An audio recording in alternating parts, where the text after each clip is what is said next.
절친이라도 밥값 계산할 때 이런 말 하는 사람 조심하세요. 혹시 이런 경험 있으신가요? 오랜 친구들과의 모임, 웃고 떠들며 분위기는 무르익고 함께 1시간만큼이나 따뜻한 기억들이 쌓여가던 중 계산서가 테이블에 놓이는 순간 공기가 묘하게 달라집니다. 누군가 아무렇지 않게 말하죠. 이번엔 자네가 사는 거지? 요즘 잘 나가잖아. 그 한마디의 웃음은 사라지고 마음 깊숙한 곳 어딘가가 쿵 하고 내려앉습니다. 안녕하세요. 중년 상담소입니다. 오늘 여러분과 나눌 이야기는 바로 밥값 계산이라는 아주 사소해 보이지만 인생의 진짜 관계를 드러내는 민감한 주제입니다. 오늘 이 영상은 단순히 돈을 누가 냈느냐를 따지는 영상이 아닙니다. 수십 년을 함께해온 친구와의 관계가 단 한 끼 밥값 때문에 흔들릴 수 있다는 것, 그리고 그 이면에는 우리가 외면해왔던 진짜 마음이 숨겨져 있다는 걸 이야기하려 합니다. 얼마 전 저희 채널의 한 시청자분이 남긴 사연입니다. 40년 지기 친구들과의 모임, 늘 반갑고 즐거운 시간이었다고 합니다. 하지만 어느 날 모임의 마지막 계산서가 놓이는 그 순간 한 친구가 말하죠. 이봐, 정년 퇴직했잖아. 축하금도 받았다며? 오늘은 자네가 싸야지. 분위기는 여전히 웃음으로 포장되어 있었지만 사연을 보내신 분의 마음은 조용히 무너졌다고 합니다. 내가 축하금을 받았기 때문에 오늘 밥값을 내가 내야 한다는 그 말. 한마디 속에 담긴 기대감과 무언의 압박. 표정은 웃고 있었지만 가슴 한편은 서늘하게 식어버렸다고 합니다. 그분은 이렇게 적어주셨어요. 40년을 친구로 지냈는데 어느 순간 내가 지갑을 열지 않으면 안 되는 존재가 된 것 같았어요. 그건 돈의 문제가 아니라 내 진심이 이용당하고 있다는 느낌이었어요. 혹시 이 영상을 보고 계신 여러분도 떠오르는 얼굴이 있으신가요? 언제부터인가 당연하다는 듯 당신의 호의를 받기만 하는 사람, 다음엔 내가 낼게라는 말만 반복하고 실제로 낸 적은 없는 사람, 혹은 소수점까지 나누자며 늘 자기 몫만 정확히 챙기는 친구는 없으셨나요? 이 영상 절대 끄지 마세요. 왜냐하면 지금부터 여러분과 함께 나눌 이야기가 앞으로 남은 인생에서 누구와 함께하고 누구와는 거리를 두어야 할지를 결정하는데 중요한 통찰을 줄 것이기 때문입니다. 우리는 흔히 이런 이야기를 하곤 합니다. 세상에서 가장 소중한 것은 사람이다. 하지만 막상 돈이 얽힌 상황이 되면 그 사람의 진짜 얼굴이 드러나기도 합니다. 밥값을 누가 내는지를 둘러싼 말 한마디, 행동 하나에 그 사람이 당신을 얼마나 존중하고 있는지, 그 우정이 의리인지 아니면 단순한 이용인지가 보이기 시작합니다. 오늘의 영상에서는 실제 사례를 통해 다양한 유형의 사람들을 보여드릴 겁니다. 처음엔 베풀미 기뻤지만 시간이 흐르며 당연해지는 부담이 된 사람, 자신이 먹은 반찬의 조각수까지 계산하며 자린 고비처럼 구는 사람, 늘 내려고 했는데 내가 먼저 냈네라고 말하며 지갑만 꺼내는 사람, 형편이 어렵다며 팥값을 내지 않으면서도 SNS에는 명품과 여행 사진을 올리는 사람. 이 모든 유형은 단순히 인색함의 문제가 아닙니다. 관계 속에서의 균형, 주고받음의 태도, 진정성의 유무, 그리고 무의식적으로 드러나는 인격의 깊이를 말해줍니다. 심리학자들은 이런 상황을 단순한 인간관계 갈등이 아닌 심리적 소외감과 배신감의 문제로 해석합니다. 우정이라는 이름으로 포장된 관계 속에서 우리가 느끼는 감정의 복잡함은 바로 당연시되는 기대가 우리의 진심을 갉아먹기 때문입니다.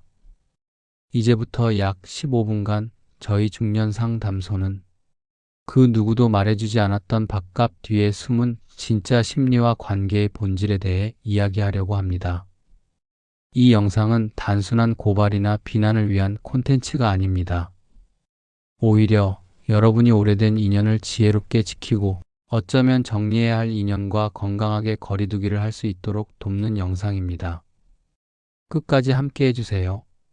영상 말미에는 실제로 많은 분들이 관계를 회복하거나 혹은 정리할 수 있었던 실질적인 대화법과 팁도 함께 전해드립니다. 지금 보고 계신 당신, 이 영상이 끝났을 때 당신의 인간관계를 바라보는 시선이 분명 달라질 겁니다.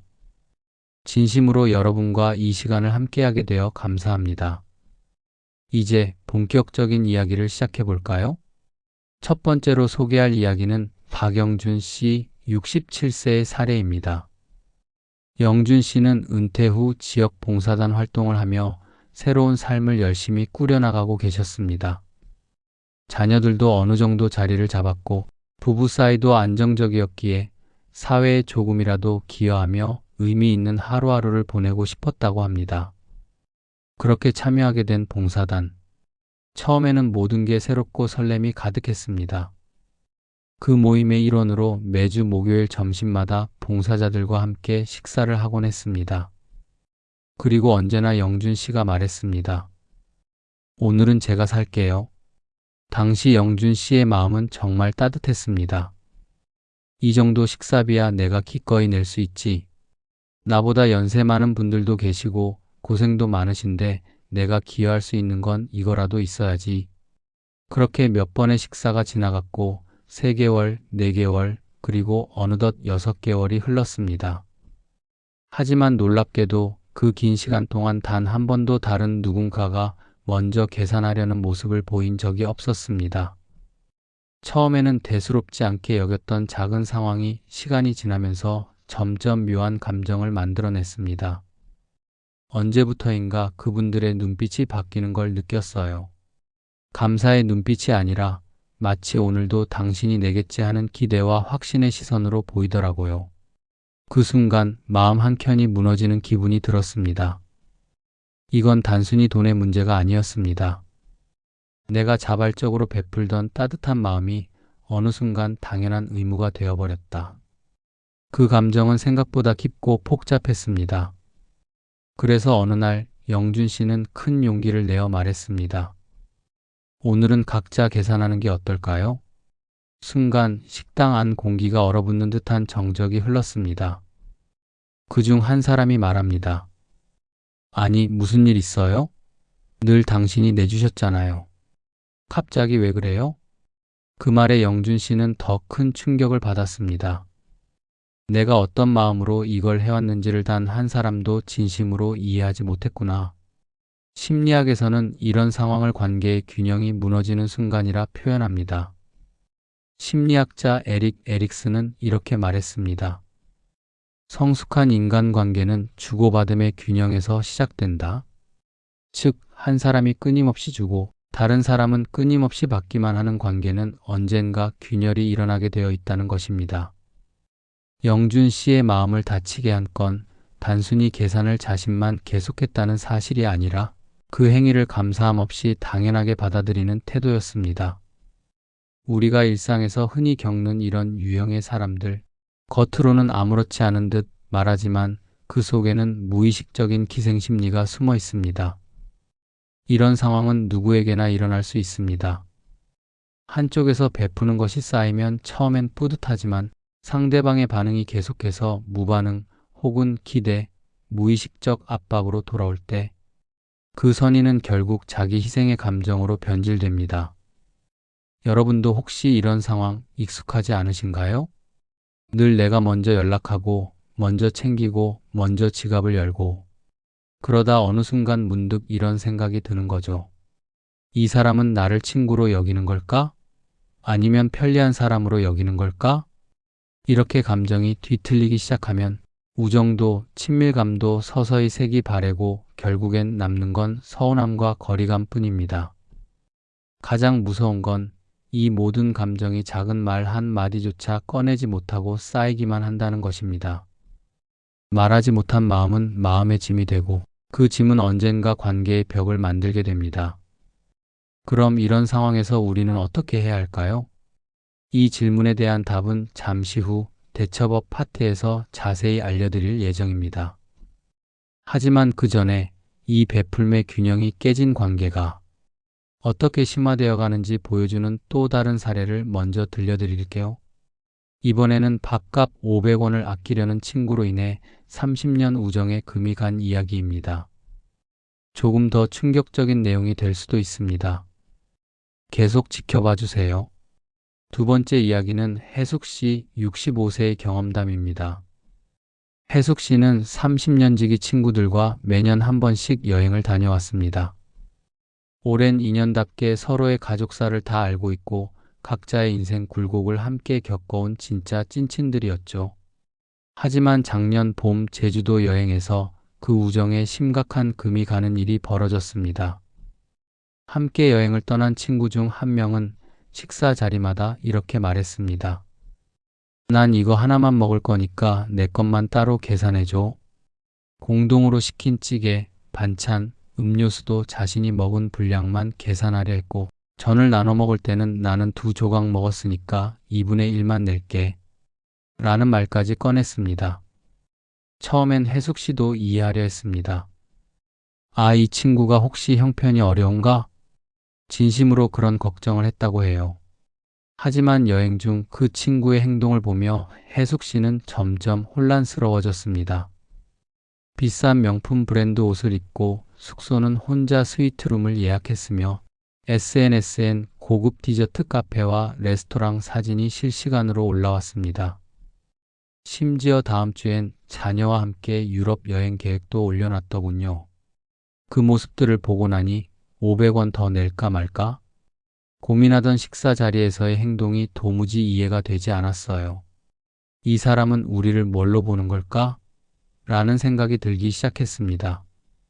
사람을 다치게 하는 건 액수의 크기가 아니라 그 사람이 보여주는 태도와 마음가짐입니다. 여러분도 공감하시겠지만 금전적인 문제보다 더 서운한 건 함께라는 의미가 무너지는 순간입니다.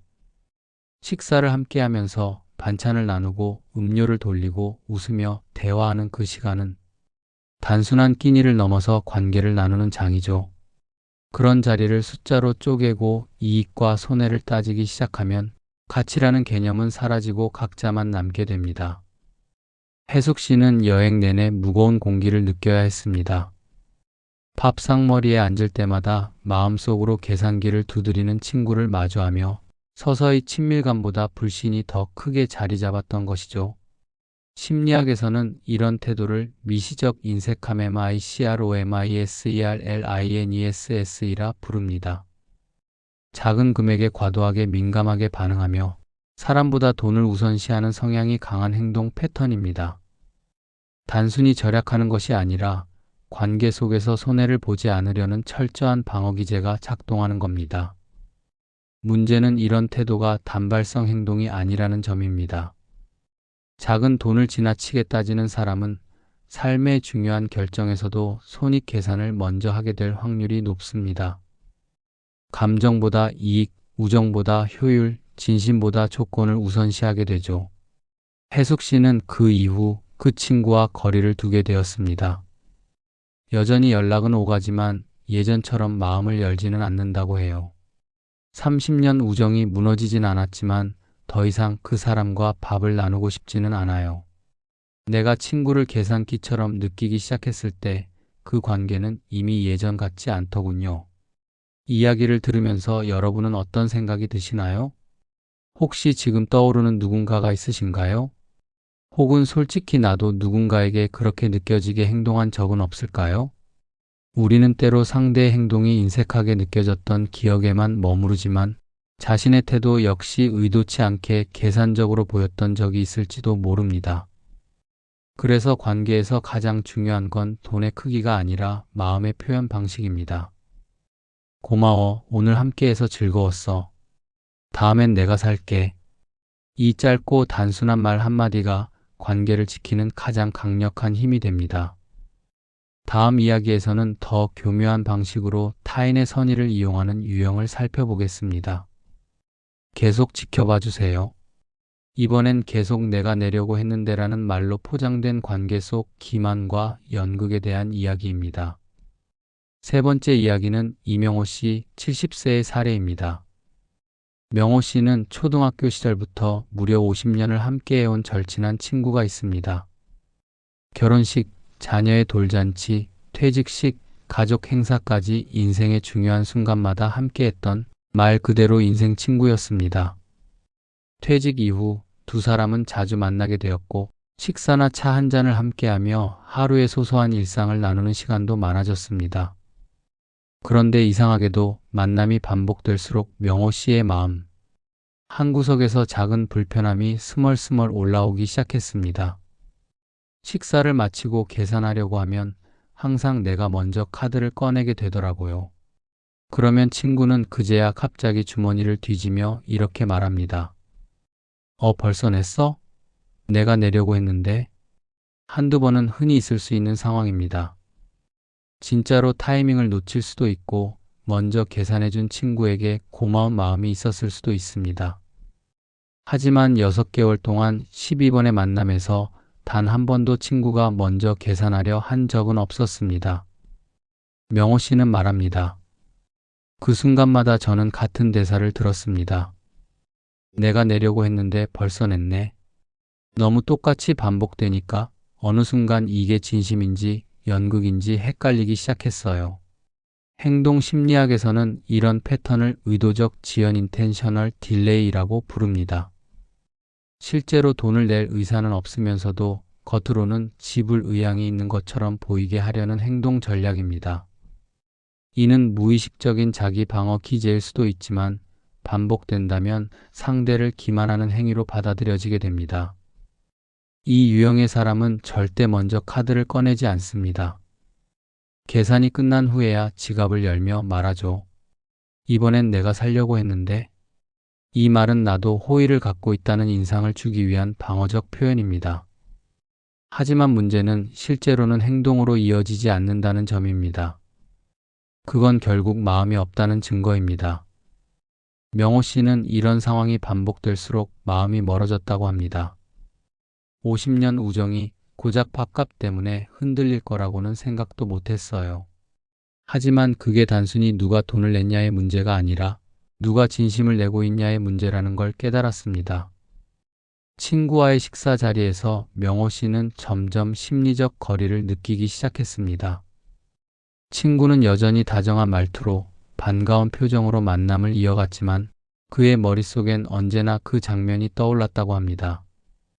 계산서가 놓이고 내가 카드를 꺼내면 그제야 지갑을 꺼내며 익숙한 말. 내가 살려고 했는데. 그 말을 들을 때마다 마음 한켠이 씁쓸하고 허탈했어요. 이 관계는 결국 어떻게 되었을까요? 명호 씨는 어느 날 용기를 내어 조심스럽게 말을 꺼냈다고 합니다. 혹시 우리 번갈아 계산하는 방식으로 해보면 어떨까? 그 말에 친구는 다소 당황한 듯한 표정을 지으며 대답했습니다. 에이, 그런 거 따지기에 우리 사이가 얼마나 됐다고. 그 말에서 명호 씨는 더 이상 진심을 기대할 수 없다는 결론을 내렸습니다. 우정을 핑계 삼아 책임을 회피하는 말투 속에서 그가 수십 년간 지켜온 신뢰는 조금씩 깨져갔던 것이죠. 우리 주변에도 이와 비슷한 사람이 있을 수 있습니다. 항상 내가 내려고 했다고 말은 하지만 단 한 번도 먼저 내지 않는 사람. 다음엔 내가 쏠게라는 말을 수십 번 반복하지만 정작 그 다음은 오지 않는 사람. 그들은 진심 없는 말로 자신의 이미지를 포장하고 있지만 상대방은 그 빈말의 반복에 점점 지치고 실망하고 결국은 멀어지게 됩니다. 한두 번의 계산은 관계를 흔들지 않습니다. 하지만 의도적인 무성의와 습관화된 기만은 우정을 서서히 갉아먹습니다. 그 사람이 당신에게 지갑은 열지 않으면서 마음도 열고 있지 않다면 그건 진정한 관계라고 말할 수 있을까요? 다음 이야기에서는 이보다도 더 깊은 배신감을 느끼게 한 사례, 형편이 어렵다는 말을 믿었는데 SNS에서 드러난 충격적인 이면에 대해 이야기 나눠보겠습니다.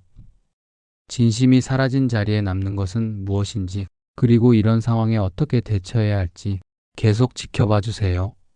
네 번째 이야기는 미경 씨 66세의 사례입니다. 미경 씨는 직장 생활을 마무리하고 여유를 조금씩 찾기 시작하던 시기, 오랜 친구들과 다시 모임을 꾸리게 되었습니다. 그 모임에는 40년 가까이 알고 지낸 대학 동창들도 있었고, 그중 특히 한 친구와는 젊은 시절부터 많은 시간을 함께 나눠온 사이였습니다. 그 친구는 항상 이렇게 말하곤 했습니다. 요즘 경제적으로 너무 힘들어서 팥값을 못 낼 것 같아. 미안해. 처음엔 당연히 이해했습니다. 모두가 은퇴 이후 새로운 삶의 형태를 만들어가는 시기이고 생활이 빠듯할 수도 있다는 건 누구나 공감할 수 있는 일이었기 때문입니다. 그래서 미경 씨는 기꺼이 친구 몫까지 계산했습니다. 심지어 친구가 따로 말하지 않아도 미리 눈치를 보고 2명 몫을 챙겨서 결제하곤 했습니다. 우리 사이에 그런 거 따지지 말자. 그럴 수 있지 뭐. 진심이었습니다. 진짜 친구라고 생각했기 때문입니다. 그런데 어느 날 전혀 예상하지 못한 장면이 미경 씨의 눈앞에 펼쳐졌습니다. 우연히 SNS에서 그 친구의 게시물을 보게 된 것이었습니다. 고급 브랜드 로고가 선명하게 찍힌 명품 가방 사진, 서울 시내에서도 손꼽히는 고급 레스토랑에서의 식사 장면, 그리고 해외여행 중 찍은 가족 사진들이 멋지게 정리되어 올라와 있었습니다. 그 순간 미경 씨는 몸이 얼어붙는 듯한 느낌을 받았다고 했습니다. 그 한 장의 사진들이 말해주는 삶의 모습은 내가 알고 있던 경제적으로 어렵다던 친구와는 전혀 달랐어요. 그동안 내가 밥값을 대신 내줬던 시간들이 마치 내가 속았던 시간처럼 느껴졌습니다. 물론 사람마다 소비의 우선순위는 다릅니다. 누군가는 옷과 외모에, 또 다른 이는 가족과 여행에 돈을 더 쓸 수도 있습니다. 하지만 관계에서 신뢰와 진심이 전제되지 않은 경제적 사정 호소는 그 자체로 심각한 기만이 될 수 있습니다. 미경 씨는 조심스럽게 친구에게 이야기를 꺼냈습니다. 혹시 나한테 말하지 않은 다른 상황이 있었던 건 아닐까? 하지만 친구는 예상과는 다른 반응을 보였습니다. 그냥 각자 소비 우선순위가 다른 거지. 옷이든 여행이든 난 나에게 중요한 거에 돈 쓰는 거야. 밥 한 끼 정도는 친구가 내줄 수도 있는 거잖아? 그 말에서 미경 씨는 정말로 무너지는 감정을 느꼈다고 합니다. 아, 이 친구는 내가 왜 상처받았는지조차 모르고 있구나. 돈이 아까운 게 아니었습니다. 그 친구가 명품을 사고 여행을 간 게 문제가 아니었습니다. 문제는 그 모든 사실을 숨긴 채 나를 이용했다는 느낌, 그리고 그 상황을 별일 아니라는 듯 넘기려는 태도였습니다. 심리학에서는 이런 상황을 감정적 배신이라고 정의합니다. 금전적 금액이 아니라 상대방의 태도와 진심이 배신감을 유발한다는 것이죠. 특히 오랜 관계일수록 감정의 충격은 더 깊고 오래 남습니다. 우리는 종종 이런 상황에서 혼란과 죄책감을 동시에 느낍니다. 내가 너무 민감한 건가? 혹시 내가 너무 따지고 있는 건가? 하지만 결코 그렇지 않습니다. 진심이 배신당했다는 감정은 정당한 감정이며 그 자체로 충분히 상처가 됩니다. 이후 미경 씨는 그 친구와의 관계를 점차 정리하게 됩니다. 완전히 끊은 것은 아니지만 예전처럼 마음을 터놓는 사이도 아니게 되었다고 합니다. 그리고 이렇게 말합니다. 지금 생각하면 돈을 안 낸 게 아니라 마음을 숨긴 게 문제였던 것 같아요. 진심을 나눌 수 없는 관계는 밥값이 아니라 신뢰를 잃게 만드는 관계더라고요. 이 사례를 통해 우리는 거짓된 경제적 약자, 코스프레가 얼마나 관계를 훼손할 수 있는지를 알 수 있습니다. 정말 형편이 어렵다면 그 상황을 솔직하게 이야기하고 함께 방법을 찾는 것이 친구입니다. 그러나 힘든 척하면서 이용하려는 태도는 그 어떤 말보다 관계의 온기를 식게 만들고 더 이상 회복되지 않는 정서적 단절로 이어집니다. 다음 이야기에서는 이와는 전혀 다른 유형, 겉으론 따뜻해 보이지만 은근히 책임을 회피하며 상대의 마음을 갉아먹는 더욱 교묘한 심리적 회피형 친구 유형에 대해 다뤄보겠습니다. 끝까지 함께 해주세요. 지금 이 순간에도 여러분의 곁에 이런 사람이 있을지도 모릅니다. 박영준 씨의 사례에서 우리가 가장 인상 깊게 느낀 것은 기꺼이 내던 밥값이 어느 순간 당연하게 여겨질 때의 그 쓸쓸함이었습니다. 사람은 누군가를 위해 무언가를 줄 때 단순히 돈이나 물건을 주는 것이 아니라 자기 마음의 일부를 함께 주는 것입니다. 그런데 그 마음이 무시되거나 혹은 너무 익숙하게 받아들여지면 그 선의는 고마움이 아닌 부담으로 변질되기 시작합니다. 그래서 이럴 땐 무엇보다 초기의 관계의 흐름을 정리할 수 있는 말 한마디가 정말 중요합니다. 그 말은 결코 거창하거나 공격적일 필요가 없습니다. 오히려 가볍고 유쾌하게, 그러나 분명한 원칙과 태도를 전하는 게 핵심입니다. 첫 번째 방법, 처음부터 계산의 기준을 제시하기. 예를 들어 모임이 시작될 때 이렇게 말해보는 거죠. 오늘은 각자 계산하는 걸로 하자. 다들 편하게 먹자고. 이번엔 내가 낼게. 다음엔 자네가 쏘는 걸로 하지 뭐. 이처럼 처음부터 계산 방식에 대한 원칙을 정해두면 이후 생길 수 있는 불필요한 오해나 서운함을 원천적으로 줄일 수 있습니다. 모임의 분위기를 해치지 않으면서도 자신의 감정과 기준을 지키는 방법입니다. 특히 오랜 친구 사이에서는 이런 말도 효과적입니다. 이제는 우리 번갈아 가며 내는 걸로 정하자. 그래야 서로 부담 없지 않겠어? 중요한 건 이 말을 기분 나쁘지 않게 자연스럽게 하는 연습입니다. 감정이 쌓인 후에 꺼내면 불만처럼 들릴 수 있지만 처음부터 가볍게 언급하면 상대도 편안하게 받아들일 수 있습니다. 두 번째 방법, 유머와 원칙을 함께 활용하기. 박영준 씨가 나중에 이렇게 이야기했죠. 한두 번은 좋았지만 반복되니 기대감처럼 느껴졌고 그 기대가 나를 지치게 만들었다. 그 말 속엔 자신의 진심이 상대방에게 공짜 밥 제공자로만 전락한 듯한 상실감이 담겨 있습니다. 이럴 땐 상황을 반전시키는 가벼운 유머도 좋은 도구가 됩니다. 야야, 나 오늘은 카드 놓고 왔어. 오늘은 네가 호구 되라. 혹은 이런 말도 괜찮습니다. 우리 사이 오래 가려면 계산도 나눠야 한다. 친구가 너무 오래 내면 정 떨어져. 이렇게 웃으며 던지는 한마디가 사실은 진지한 경계선을 만들어줍니다. 상대도 눈치를 채게 되죠. 아, 이 사람이 계속 내는 걸 불편해하고 있었구나. 이젠 나도 신경 써야겠다. 이런 대화는 서로의 관계를 건강하게 조정하는 데 큰 도움이 됩니다. 왜냐하면 말하지 않으면 절대 모르는 감정들이 있기 때문입니다. 세 번째 방법, 상대를 존중하며 솔직하게 말하기.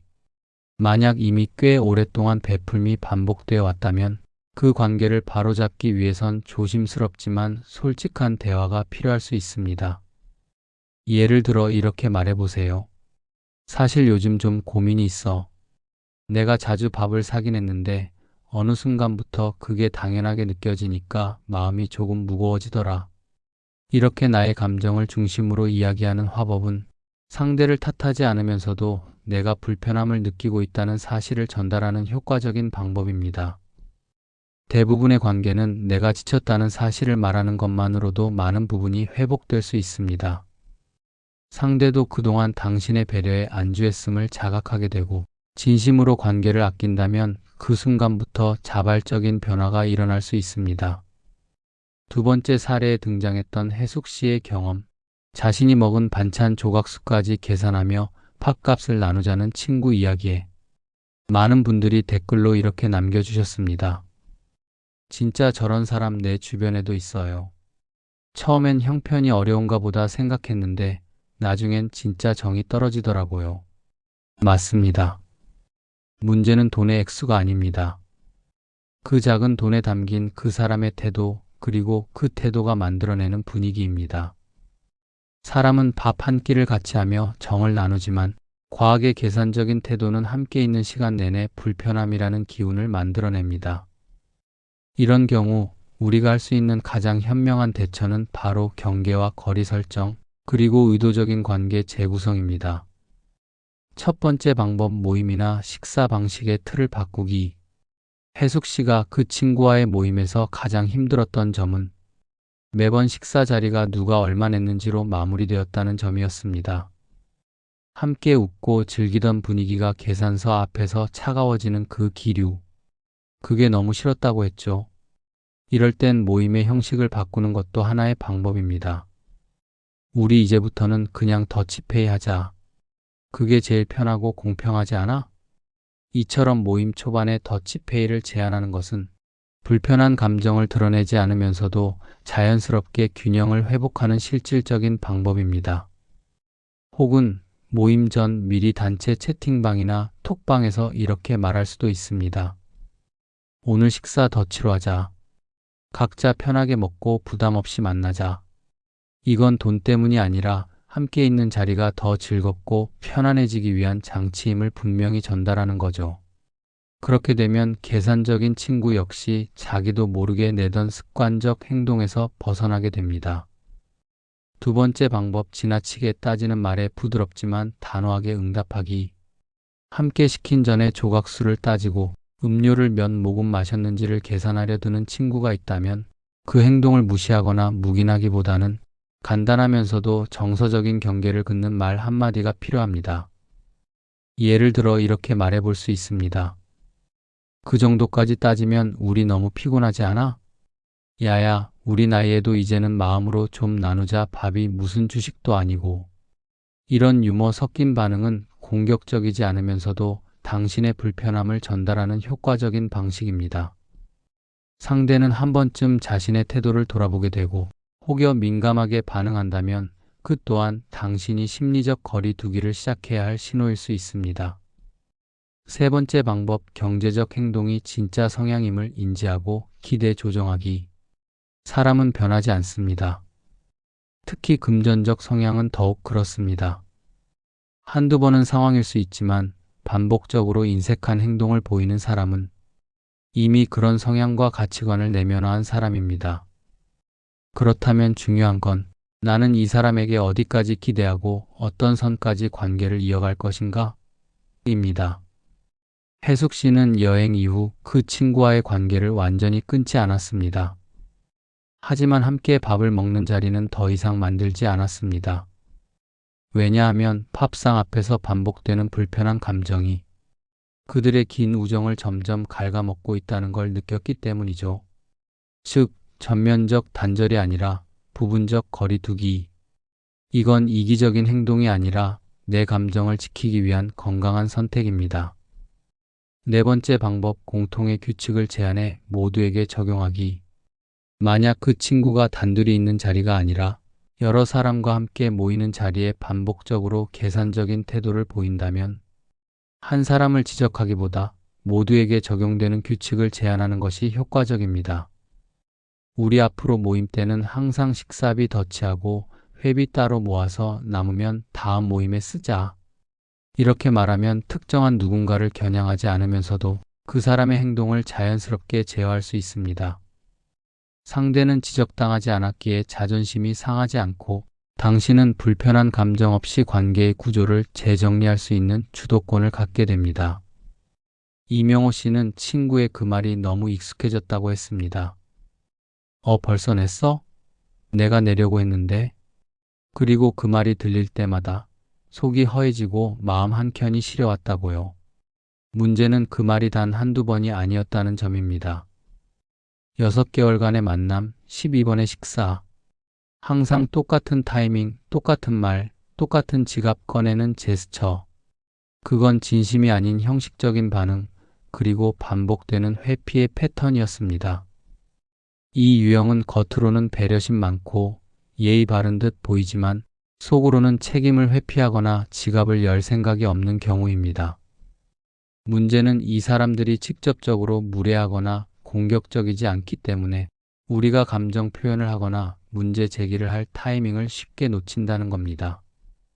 그리고 그렇게 놓친 말들이 쌓이면서 관계는 겉으로는 평온해도 속으로는 서서히 부식되어 갑니다. 첫 번째 방법, 패턴을 인식하고 침묵하지 않기. 먼저 해야 할 일은 그 사람이 하는 말이 패턴화된 습관이라는 걸 인식하는 겁니다. 내가 내려고 했는데라는 말은 일종의 사회적 방어기제입니다. 실제로 지불할 생각은 없지만 내가 너무 인색해 보이진 않겠지? 라는 거칠의 심리가 작동하는 것이죠. 이럴 땐 우선 자신의 마음속에서 이렇게 정리해 보세요. 이 친구는 반복적으로 같은 말을 하지만 실제 행동은 바뀌지 않는다.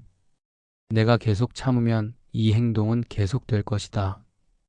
그리고 그 깨달음 위에서 침묵하지 않고 작은 언급을 시도하는 것이 필요합니다. 예를 들어 친구가 또다시 똑같은 말을 할 때 이렇게 받아쳐 보세요. 이번엔 자네가 먼저 낼 줄 알았는데 또 내가 먼저네. 내가 지갑 꺼내면 항상 같은 멘트 나오는 거 알지? 연극인 줄.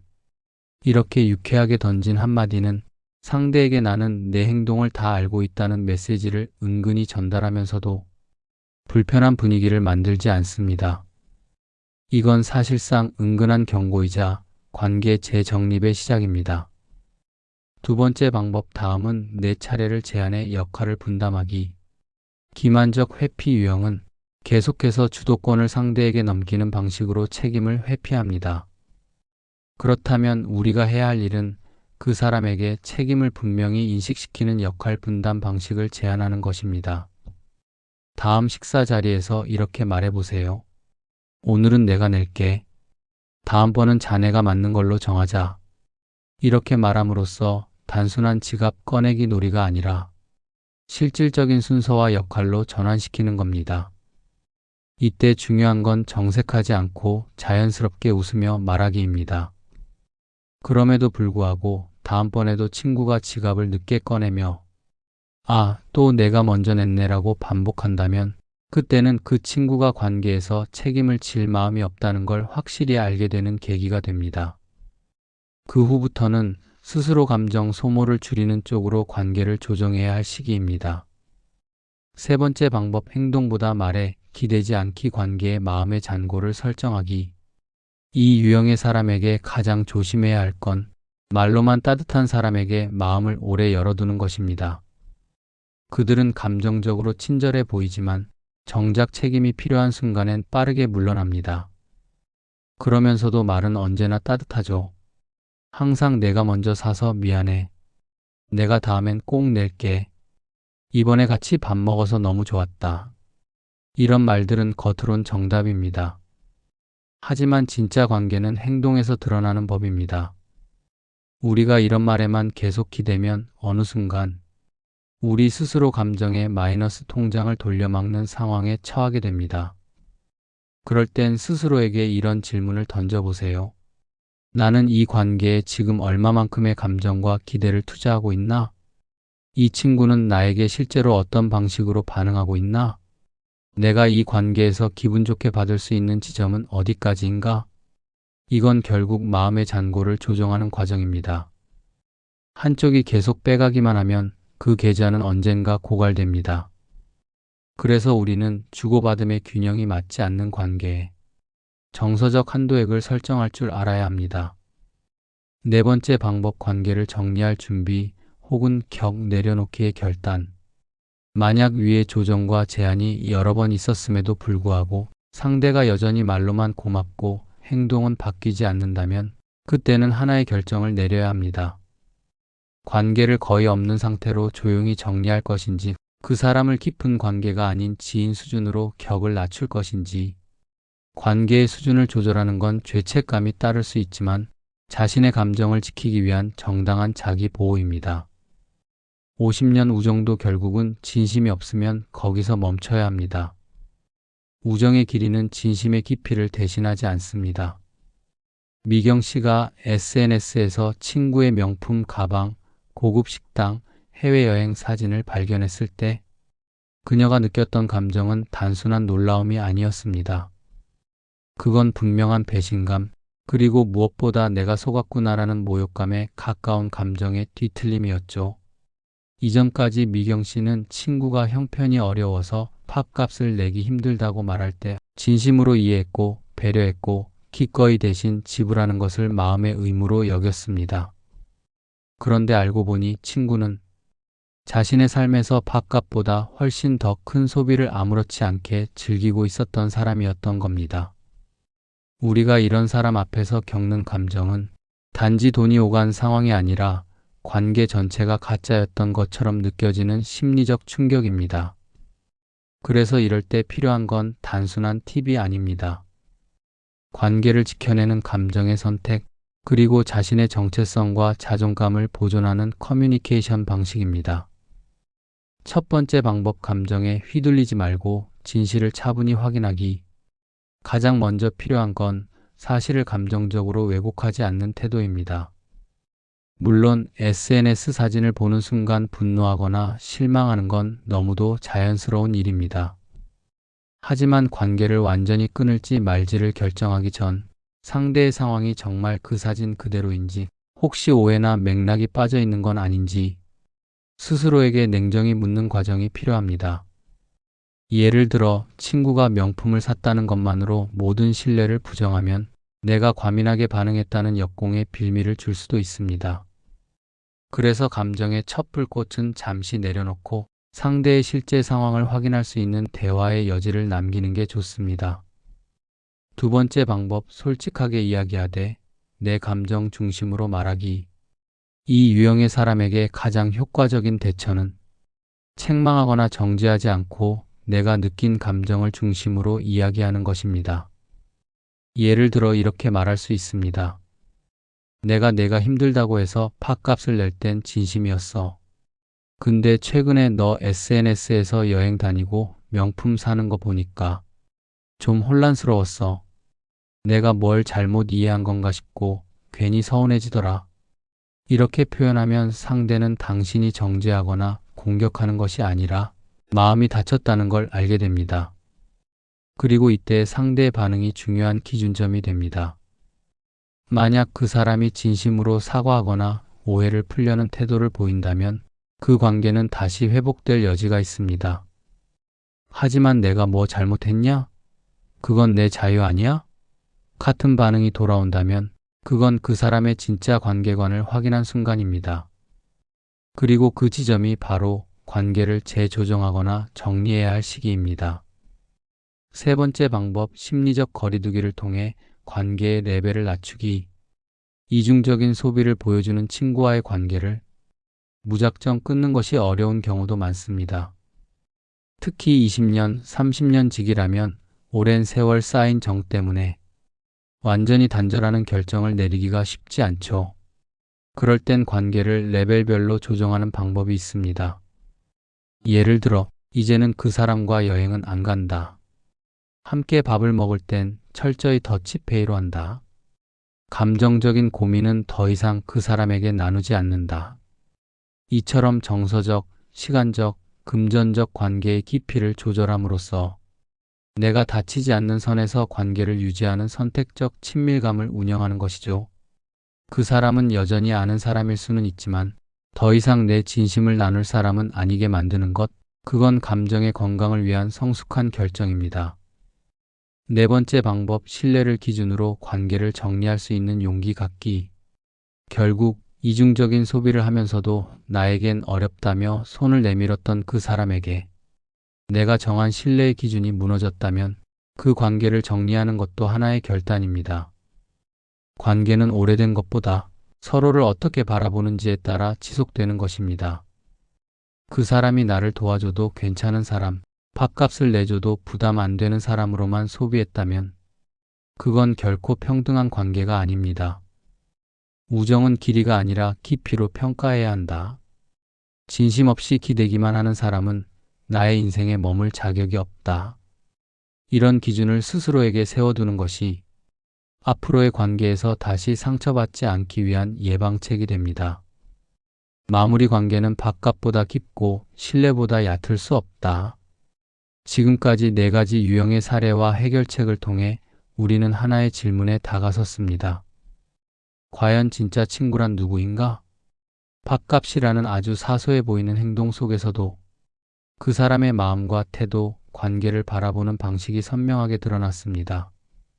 그리고 그 작고 일상적인 장면들이 우리가 얼마나 존중받고 있는지, 그 관계에 얼마만큼의 진심이 담겨 있는지를 판단하게 했습니다.